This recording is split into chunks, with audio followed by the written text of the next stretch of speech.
Bienvenidos una vez más a su programa Visión RDN, con la conducción de Ariel Lara, bajo la producción de Josefa Díaz, hoy con un contenido actualizado. Quiero que se suscriban a nuestro canal de YouTube Visión RDN, activen la campanita de notificaciones. Señores, hoy tenemos un invitado muy especial con el cual vamos a tocar diversos temas. Él es abogado constitucionalista. Hablamos de Máximo Calzada Reyes. ¿Cómo está, Máximo? Buenas tardes, Ariel. Muchas gracias por invitarme a este programa. Sí, Máximo, estoy convocado porque en la palestra pública hay una intención de hacer una reforma constitucional. Hay personas que no están de acuerdo, hay otras que sí. Tú sabes que siempre se arma un debate. Claro. Un debate entre profesionales y entre personas que tienen peso para debatir. Entonces yo te he invitado para que tú nos aclares muchos puntos de esto sobre la reforma constitucional y la visión tuya sobre la reforma constitucional como profesional y cómo tú manejas el tema. Sí, bien. Mira, lo primero es que hay que preguntarse. La primera pregunta que hay que hacer, y yo tengo un listado ahí de 12 preguntas, que el presidente de la República y las personas que promueven la reforma no han podido contestarla desde el punto de vista jurídico. Porque hay que decir que es una reforma que ya pasó el ámbito jurídico y está en el ámbito político. Porque el presidente la prometió en el 2020. Ahora, nosotros debemos preguntarnos, en el 2022 también planteó la reforma. Y en el 2022 entonces planteaba 33 artículos que se iban a modificar. Ahora son 10 artículos. Nosotros nos preguntamos, ¿qué ha pasado en 2 años que el presidente decide reducir de 33 a 10? Eso evidencia, obviamente, una incoherencia en las propuestas. No es posible que en el 2022 querramos modificar la Constitución y estamos proponiendo modificar 33 artículos y ahora el 19 de agosto, se presenta ante el Senado la propuesta solamente con 10 artículos. Esto evidencia que no hay coherencia en la propuesta y que desde el punto de vista jurídico no hay razones ni justificación valedera que en los actuales momentos justifiquen la reforma. ¿Por qué? La primera pregunta que debemos hacernos es, ¿en qué beneficia a la población dominicana la reforma a la Constitución en los actuales momentos? ¿Van a mejorar los servicios públicos? Salud, educación, energía eléctrica, agua potable, criminalidad. Nosotros tenemos problemas en República Dominicana más acuciantes, por ejemplo, el tema haitiano. Es un gran problema que tenemos y según las informaciones que han salido, lo que ha dicho el Ministro de Educación, que ese tema lo vamos a tocar más adelante, pero el problema está que los promotores de la reforma no han explicado ¿para qué vamos a reformar la Constitución? Entonces se habla de un blindaje, de un candado. El presidente mandó una propuesta donde se van a modificar 10 artículos, pero esos 10 artículos tienen 10 reservas de ley absoluta. Pero ya desde el 2010 hay que modificar 73 artículos que no se han modificado. Adecuar la Constitución, muchas leyes a la Constitución, y 25 artículos que están como reservas de ley absoluta que no se han aprobado. Mi visión es la siguiente. Antes de hablar de reforma, yo prefiero mejor que completemos todo el ciclo normativo, todo el entramado normativo que la Constitución manda como reserva de ley, para luego hablar de reforma. Entonces el presidente en la carta dice que vamos a garantizar la supremacía de la Constitución y a robustecer la democracia. Muy bien. Ahora, ¿cómo me hablan a mí de que vamos a garantizar la supremacía de la Constitución y los derechos de las personas si hay más de 83 sentencias que de este gobierno, del gobierno anterior, que no se han cumplido? Porque lo primero, del anterior y de este gobierno también. Pero vamos a hablar de este gobierno, porque no podemos hablar de lo anterior, porque se supone que si este es el gobierno del cambio, no podemos hablar. O sea, en este gobierno no debe hacerse lo que está mal. Y además vamos a profundizarlo. Entonces, yo me pregunto, el artículo 6 de la Constitución establece, la Constitución vincula a todos los órganos públicos que ejercen potestades públicas. Eso implica, eso es la eficacia vertical, o sea, desde el presidente hasta el más bajo incumbente, funcionario público, está sujeto a la Constitución. Entonces, ¿cómo es posible que hayan funcionarios que desacaten la sentencia del Tribunal Constitucional? Y cualquier gente de a pie puede preguntarse, pero ¿cómo me están hablando de garantizar la supremacía si los funcionarios públicos de este gobierno no cumplen con la decisión del Tribunal Constitucional? Y el pasado presidente del Tribunal Constitucional, Milton Ray Guevara, mandó un listado al Poder Ejecutivo con 83 sentencias y hay el ministerio que más, por ejemplo, la Policía Nacional es la que más incumple, pero también está el Ministerio de Educación, que tiene 8 sentencias en su contra y él dice que no la va a cumplir porque él es dueño del país. Entonces, un funcionario que al momento de juramentar se dice, yo juro cumplir con la Constitución y las leyes, ¿verdad? ¿Y qué pasa? Cuando se sube ahí, tenemos esa cultura intronizada en los funcionarios, esa cultura trujillista de que ellos son ley, batuta y constitución, no sabiendo que los cargos son prestados. Sí. Entonces, una persona pregunta así, ¿cómo me están hablando de garantizar la supremacía de la Constitución si ni siquiera estos funcionarios cumplen con una sentencia que emite el Tribunal Constitucional, el máximo tribunal, en relación a la garantía de la Constitución, de la supremacía y de los derechos fundamentales, empezando por ahí? Pero además el presidente habla en la comunicación que manda el Congreso al Senado de la República, que vamos a robustecer la democracia. Muy bien, perfecto, yo le compro eso. Ahora, nosotros no hemos aprobado referendo aprobatorio que tenga el artículo 172. Eso es un mecanismo de democracia participativa directa. Tampoco la ley de iniciativa popular no se ha aprobado. El referendo, plebiscito, iniciativa municipal legislativa, iniciativa municipal no se ha aprobado. Pero tampoco se ha aprobado la Ley General de Participación Ciudadana y Control Social. Entonces, ¿de qué consolidación o robustecimiento de la democracia me están hablando cuando hay 7, 8 leyes que tienen que ver precisamente con la democracia y no se aprueban? Entonces, ¿eso es un contrasentido? Sí. Entonces, esa pregunta no me la... O sea, ¿cómo vamos a mejorar la democracia? Bueno, vamos a aprobar esas leyes para que el pueblo participe. Pero además, esta reforma, como el PRM tiene mayoría, la van a aprobar, porque la van a aprobar. Pero esta reforma será legal, pero no será legítima. ¿Por qué? Porque la oposición tiene un 40%, aunque tiene mayoría, pero la oposición sacó un 40% en las elecciones pasadas, pero además hubo un 46% que no votó, que no se siente representado en esos asambleístas que van a funcionar como asamblea revisora para modificar la Constitución. Entonces, si queremos garantizar la democracia y consolidarla, vamos por el referéndum para que la población se exprese. ¿Cuál es el temor? ¿Cuál es el temor? Yo me pregunto. Sí.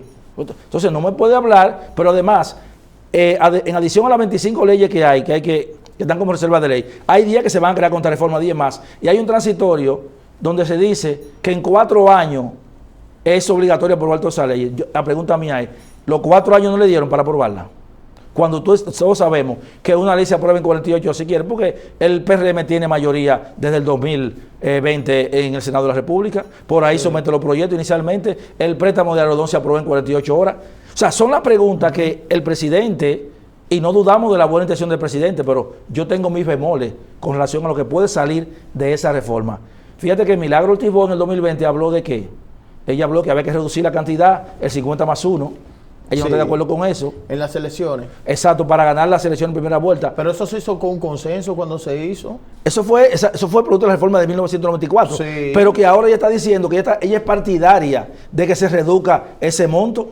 Y o sea, ella estaba ahí en ese tiempo. ¿Me entiendes? Pero además de eso, no tenemos control de lo que puede salir de esa propuesta de reforma. ¿Por qué? Oye, de lo que estamos hablando de reducir los diputados, ¿verdad? Pero se está proponiendo la creación de un senador en el exterior. Eso es algo como insólito. Cuando el artículo 81 hace que debe haber un senador por cada provincia, 32 provincias. Entonces, en la propia Constitución vamos a crear una provincia ficticia o la provincia del exterior para que haya un senador. O sea, hay un discurso... Sí, porque eso sería un estado allá, no una provincia. ¿Tú entiendes? O sea, todas esas cosas, y tú te preguntas, ¿y qué va a mejorar? Entonces hablamos de que vamos a reducir los diputados. El problema de nosotros es 0.001 del presupuesto que consume 53 diputados, pero no son 53 que van a reducir, porque van a aumentar 15 de los diputados nacionales. Eso es antidemocrático. Porque los diputados nacionales se crearon, ¿para qué? Para que los partidos minoritarios que han sacado un 1% y no tienen representación en el Congreso, tengan representación. Ahora, esos 20 no están vinculados con el territorio, ni tampoco quien lo eligió, porque este gobierno tiene 22 partidos aliados. ¿Qué va a pasar? Se van a señalar de dedo los diputados nacionales que no tienen ningún compromiso con los electores. Fíjate, entonces, cada uno de esos elementos, nosotros desde el punto de vista jurídico, yo lo estoy rebatiendo, he ido a varios programas de televisión y he escrito varios artículos sobre ese tema. El otro punto, es tan interesante el otro punto es que se habla de reforma de la independencia del Ministerio Público. Pero ¿cómo tú me hablas de independencia del Ministerio Público si en 4 años la ley 194/04 establece un por ciento de 2.44 para el Ministerio Público y no se le ha dado? Se le da menos del 50% en 4 años, sí, en estos 4 años. Y hay un problema. Nosotros queremos que el Ministerio Público sea independiente, sea responsable, que instrumente bien expediente, ¿verdad? Y todo eso, pero hay un problema, Ariel. ¿Tú sabes qué está pasando ahora? En el artículo 106, 107 de la ley 133, orgánica del Ministerio Público, se establece el fondo de retiro. Eso no se ha creado, 13 años que no se ha creado. ¿Y qué es lo que pasa? Hay fiscales que tienen 70 años, 75 años y tienen que morirse, se han muerto en el escritorio. ¿Por qué? Porque si se van para pensión, para su casa, van a pensionarse con la ley 8701 y le va a tocar el 20% de 100 mil, ¿cuántos son? 20 mil pesos. Eso no da para comprar en la pastilla de la presión. Entonces ellos están con 70 años, con cáncer mucho, tienen que estar trabajando. ¿Por qué? No se pueden ir. No. ¿Por qué? Porque no se ha creado el fondo de retiro, como tienen los jueces, como tienen los jueces del Tribunal Constitucional, como tienen de la Suprema Corte de Justicia, del Tribunal Superior Electoral y de la Cámara de Cuentas y de la Junta Central Electoral. Entonces le estamos exigiendo a los fiscales que sean responsables, que instrumenten bien los expedientes, pero ellos al final de su vida, después de haber trabajado 40 años y arriesgar su vida también, porque todos sabemos con lo que están bregando los fiscales, con la criminalidad y la delincuencia y el narcotráfico. Y la política. Y la política exponiendo a su familia, y no se puede pensionar con una pensión digna. Entonces, o sea, vamos a resolver todos esos temas primero. ¿Por qué no se le ha asignado el dinero y no se ha creado ese fondo de retiro para los fiscales que está en la ley? Por ahí empieza, la independencia empieza por tú asignar los recursos a una institución para no tenerla subyugada. Sí. ¿Qué tú opinas la escogencia de los jueces por el Consejo Nacional de la Magistratura? Bueno, se habla de que el presidente dice que, del fiscal, tú dices. Sí. Bueno, el presidente dice que queremos despolitizar la designación del fiscal. Muy bien, del Procurador General de la República. Pero ¿qué pasa? En la práctica, esa designación va a ser política. ¿Por qué? Porque ¿quién la propone? El presidente. ¿Y cuánto propone? Uno. Una persona pone, ni siquiera una terna, una persona. Y entonces el Consejo puede objetar esa persona, observarla, pero siempre va a proponer uno. Pero yo te voy a decir, ¿cuál es la configuración del Consejo ahora? El presidente de la República, ¿verdad? Sí. Tiene un voto, que tiene un voto cualificado cuando hay empate. Claro. Pero además tiene el presidente de la Cámara de Diputados. Que casi es del presidente. El presidente de la Cámara de Senado. En la mayoría también. Y también el procurador actual. Pero también tiene el presidente de la Suprema y un juez. O sea que estamos hablando que de 8 personas que hay ahora, el presidente posiblemente tenga 6. Y al final ese Ministerio Público, ese procurador, lo va a designar un órgano político. Pero el problema no es ese, Tú puedes tener, Ariel, a la persona más impoluta, más seria y más responsable ejerciendo una función, pero si tú no le asignas los recursos, no va a hacer nada. No va a hacer nada. Eso es así. O sea, sin dinero no se hace nada. Entonces, estamos hablando de política criminal. La política criminal implica política pública de prevención y política pública de control y de ejecución, ¿verdad? Pero la política preventiva es la más importante, pero para eso se necesita recursos. Sin recursos no hay nada. No hay forma. No me hablen de independencia cuando usted no le asigna los recursos que requiere el Ministerio Público. Eso es así. Ese es el tema. El otro punto que ellos plantean es la reducción de los diputados 53. Si nosotros queremos economizar dinero, ¿verdad? Ahorrar dinero, el artículo 93.2 establece la función de fiscalización y control de los diputados. Y el artículo 246 de la Constitución, muy bien. Pero hay una ley pendiente, Ariel, ley de fiscalización y control del Congreso Nacional. ¿Por qué no la aprobamos? ¿Por qué no la aprobamos? O sea, el hecho de reducir 53 diputados, nos vamos a ahorrar 2 pesos y eso va a resolver el problema que tenemos en República Dominicana. No. Sí. El tema de la unificación de las elecciones, ¿qué va a pasar? Va a ser un arrastre igual. Esa separación de las elecciones municipales y presidenciales en un país presidencialista como el que tenemos es una conquista. Estamos en un país presidencial, el presidente va a arrastrar todo, entonces el liderazgo local se va a perder. Yo no soy partidario de que se unifique. Es más, yo no soy partidario de la reforma, porque hasta ahora ninguno de los puntos de la reforma que me han propuesto me han convencido desde el punto de vista jurídico. Y repito, es una reforma política, el presidente la va a pasar porque tiene mayoría para eso. Ahora, será una reforma legal, pero no sería legítima. ¿Por qué? Porque hay que consultar al pueblo para esa reforma a través de un referéndum para que el pueblo se exprese. Porque si el pueblo es soberano y queremos robustecer la democracia, vamos a darle participación a la gente. Claro. Pero el PRM sacó mayoría, arrasó en febrero, arrasó en mayo. Si hace un referéndum, posiblemente también arrase. ¿Cuál es el temor de convocar a la población? La modificación de la reforma del 2010 fue una reforma que duró 2 años consultándose.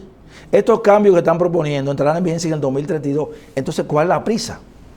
¿Por qué no podemos consultar y dedicar tiempo para que esta reforma llegue a todos los rincones del país para que la gente se exprese? Porque al final, El pueblo soberano, artículo 2 de la República, de la Constitución. Claro, y emana los poderes, para la escogencia de los poderes. ¿De quién emana todos los poderes? Sí. Yo te voy a hacer una pregunta ahora. De esos 10 puntos que tú señalas, que se pueden tocar esas preguntas. Sí, de las preguntas. Sí. Tú tienes, ¿cuáles son los más relevantes? Bueno, aquí yo tengo, por ejemplo, ¿qué ganaría la República Dominicana, el pueblo dominicano, con una reforma a la Constitución en los actuales momentos? ¿En qué beneficia a la República Dominicana? ¿Es necesario un referendo aprobatorio, por ejemplo? ¿Cómo esta reforma resolverá el problema básico? El problema migratorio que tenemos en República Dominicana, un problema latente. Y ya me sorprendió en esta semana la respuesta del ministro de Educación, que dice que no se quedará ni un extranjero fuera de las aulas. Ajá. ¿Y los dominicanos para cuándo? Ok, un tema de humanidad muy bien, pero los dominicanos primero, porque somos nosotros que pagamos impuestos. Sí. Pero ahora se anuncia que se van a contratar con escuela privada, 119 contratos con escuela privada para darle asistencia. ¿A quiénes le van a dar? ¿A los dominicanos o los de nacionalidad haitiana? ¿Me entiendes? Tú has visto todos los problemas que hay. O sea, pero la Junta emitió un documento de cada 3 niños que nacen, uno es haitiano. Entonces, vamos a suponer, los registran en el libro de extranjería. Sí, pero ¿dónde nació? En República Dominicana. O sea, él no es dominicano, pero nació en República Dominicana. Es un gran problema. Y nosotros tenemos la visita de Blinken. Anthony Blinken. ¿Qué va a pasar? Nosotros sabemos que la comunidad internacional, que ha sido irresponsable con el tema haitiano, ha sido irresponsable. Nosotros estamos de acuerdo, los derechos humanos, todo lo que ustedes quieran, pero primero nosotros somos dominicanos. Y los problemas, hay que resolver primero los problemas de los dominicanos y después hablamos de otra cosa. Por ejemplo, en el año 2010, el embajador de Francia le prometió la construcción de 2 hospitales en Haití. Ellos no quieren hospital en Haití. No, que lo quieren aquí. Sí. Entonces, se va el 35% del presupuesto dando la asistencia a la parturienta haitiana. Y tuvo los problemas, pero además hay un problema, Ariel, que eso va a crear un problema de confrontación entre los dominicanos. Nosotros no somos xenófobos. Tú no has visto nunca que un dominicano sale a caerle atrás a un haitiano con un palo, con un machete. ¿Tú no has visto eso? No Entonces, visto eso es una falacia. Tampoco aquí hay apátrida. Amnistía Internacional que está con ese show y esa Bueno, pero Amnistía Internacional y Estados Unidos y Francia, que se lleven cada uno $1 millón para el Gran Cañón de Estados Unidos. Pero ellos deportan. Usted vio una foto que salió, ellos dándole latigazos a unos caballos a los haitianos. Sí. Entonces ellos tienen, cada estado tiene el deber de manera soberana de establecer su política migratoria. No hay problema, o sea, hay que garantizar esos derechos, sí, pero es dominicano. Nosotros tenemos soberanía y podemos establecer las normas que querramos. Porque cuando nosotros estamos en otro país, que tenemos también documentado, si lo deportan, bueno, lo deportan. Sí. Porque cada estado se reserva ese derecho. Ahora, la comunidad internacional ha sido irresponsable. En el terremoto de Haití de 2011, ¿quién fue el primero que fue? No, República Dominicana. ¿Y dónde están los 15,000 millones de dólares que prometió la comunidad nacional? Sí, e incluso, déjame decirte, que la mayor donación de sangre del continente se hizo en el 2010 en el terremoto de República Dominicana, en la Cruz Roja Dominicana, y las mujeres de la frontera en ese tiempo amamantaban mucho a los niños haitianos. Claro. Todo eso tienen que verlo. La comunidad internacional quiere que el problema de Haití se resuelva en República Dominicana. No. Y la solución del problema haitiano no está en República Dominicana. Vamos a buscar los fondos que haya que buscar. Porque en el 2011 ofrecieron 15,000, no sé qué cantidad, 15,000 millones de dólares para resolver el problema y no dieron ni un peso. Entonces están jugando con la tragedia de un pueblo que por temas de idiosincrasia y todos los problemas, los conflictos que tiene, no ha podido salir de ese atolladero en que está, porque es un país que ha colapsado, no hay instituciones, no hay nada. Pero si la comunidad internacional quiere ayudar, inviertan para crear un registro civil en Haití. ¿Por qué no lo hacen, Ariel? Sí. Entonces, es una doble moral y nosotros como dominicanos, el presidente de la República y las autoridades tienen que poderse la pila y no se pueden dejar presionar por la comunidad internacional. Si Estados Unidos o Francia o Canadá son tan buenos que se lleven cada uno 2 millones para allá. Porque hay espacio de más y hay dinero. Este es un país pobre que tiene problemas que la mitad son muchos. Nosotros ayudamos lo que podemos, pero no podemos cargar con ese lastre del país más pobre de Latinoamérica. Esa es la realidad. Esa es la realidad. Entonces, no podemos, escúchame Ariel, no podemos crearle espacio en las escuelas públicas a los niños haitianos y dejando afuera a los dominicanos, porque sea lo que sea, primero somos dominicanos y después hablamos. Esa es la realidad. Vemos la visita del secretario de Estado, que tú lo citaste, Anthony Blinken, primero fue Haití, sí, y luego aquí en República Dominicana. Se ha demostrado la presencia de miembros de la organización criminal 400 Mawoso. Yo tuve la oportunidad de preguntarle al presidente sobre eso, sí. sobre el caso de Jimaní, el que mataron, San Luis, pero nosotros vimos que en Santiago agarraron una pandilla prácticamente de 11 personas. Y Bávaro, Putacana, Friusa. No, pero yo te estoy citando de esos. De esos. Exacto. Y mira lo que pasó ayer, que miembros de esa organización hirieron de mala manera a un comerciante haitiano, pero en Navarrete, ya no en Haití. Ya tú sabes. Y mira lo que tú mencionas, Friusa, tú sabes que Bávaro, Putacana. Que para tú hacer una estructura criminal desde allá, si le da para eso, tú vas a reclutar gente por los celulares hablando y ya el internet está ahí, no hay que ir de aquel lado. Entonces, con la debilidad que tenemos en nuestra frontera, porque es mentira, pero se ven las imágenes que ellos cruzan por la frontera con a 2 metros una valla ciclónica, ellos la rompen y cruzan. O sea, es un problema y las autoridades tienen que tratar el tema como debe tratarlo, de manera enérgica, dejarse de paño tibio y no aceptar esa presión de Estados Unidos o de quien sea, porque nosotros somos dominicanos y tenemos que defender la soberanía. Ahora, con este tema, cada día más nosotros estamos perdiendo soberanía, Ariel. En 15 años no sabemos lo que va a pasar. Nosotros estamos tarde ya con este problema. Y yo creo que la evolución que va de estos 15 años mucho. Bueno, yo me fui muy lejos, ¿verdad? Sí. Estamos tarde, porque si están haciendo, ¿cuántos niños dan una dominicana? Quizá 2 o 3. ¿Y ellos cuánto dan? Además del tema del turismo con la partidita haitiana. O sea, nosotros si nos descuidamos, nos van a quitar la patria sin tirar un tiro, Ariel. Ese es el gran problema que tenemos. ¿Qué tú opinas, Máximo, de algunos analistas que han hablado de que se está desestabilizando? Haití está desestabilizado luego de la muerte del presidente Jovenel Moïse. Eso está céfalo. Eso no tiene pero cabeza. Desde mucho antes. No, pero eso fue la explosión. Claro, después claro. de ahí es un desastre. Hay muchos que han dicho que quiere que este desastre pase a República Dominicana para ganar, ¿cómo es? Mal revuelto. El más revuelto, ganancia de pecadores. Sí. Y venir un Salvador y fusionar esto. Bueno, tú sabes que hay una intención de la comunidad internacional de fusionar la isla. Eso nadie lo esconde, ¿verdad? Pero nosotros entonces tenemos que estar vigilantes y celosos y hacer lo que tengamos que hacer. El presidente tiene que hacer lo que tenga que hacer con este tema. ¿Por qué? Porque primero él debe garantizar la soberanía de la República Dominicana y el interés de la República Dominicana por encima de todo el mundo. Por encima de todo el mundo. Y el país que quiera, por ejemplo, ellos trataron de establecer centros de refugio cuando Balaguer. No lo pudieron. Cuando Leonel Fernández, cuando Danilo y cuando Hipólito. No, es que aquí no se puede permitir campos de refugiados, pero permítanlo allá, en Estados Unidos, que hay mucho territorio en el Gran Cañón y en Canadá y en Francia. Ellos son 13 millones. Bueno, vamos a llévense 6 millones para allá y resuelvan el problema. Lo que pasa es que es más fácil, la comunidad internacional ha sido irresponsable, tiene una doble moral, es más fácil resolver el problema de Haití en República Dominicana. Por si ellos quisieran, tienen los recursos para resolver el problema allá, ¿verdad?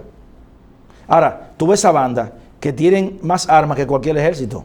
Tienen helicópteros, tienen tanques de guerra, tienen drones, tienen recursos y tienen de todo. Entonces hay un tema también.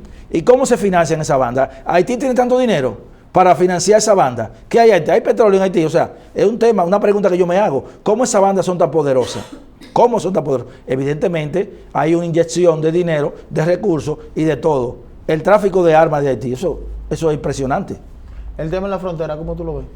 Bueno, dicen que la frontera está blindada, pero yo no creo en ese blindaje porque es que con la calidad de vida que le estamos dando nosotros a nuestros militares, eso es lo que hace que incentiva el tema de la corrupción. Porque vamos a estar claros, o sea, anteriormente los militares que se mandaban para la frontera era como un castigo, ahora no. Porque todos sabemos que eso es un negocio. O sea, la cantidad de dinero que se mueve en esa frontera es extraordinaria. Sí. Y nosotros tenemos un tema de comercio con Haití muy bien, pero eso hay que regularlo, Ariel. Eso no puede ser así. Eso hay que regular. ¿Por qué?